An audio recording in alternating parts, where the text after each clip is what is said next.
নমস্কার বন্ধুরা, আজ আমার বাড়ির খাসির মাংসের রেসিপি তোমাদের সঙ্গে শেয়ার করলাম। প্রথমে ছোট ছোট করে কাটা টমেটো,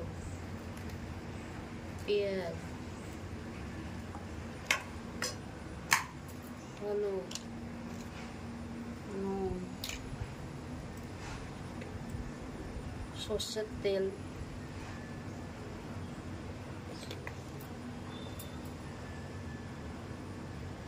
হালকা করে বানানো মশলা, মাংসের মশলা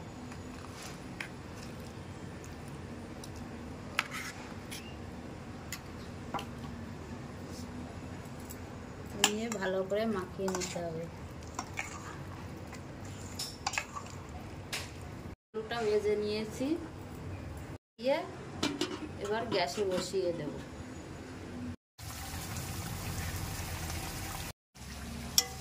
দেখুন কি সুন্দর তেল বেরিয়ে এসছে।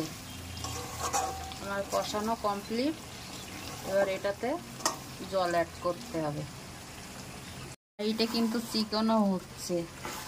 আমার বাড়িতে সবাই সব কিছু খায় না, এই জন্য। বন্ধুরা, রান্না কিন্তু আমার রেডি।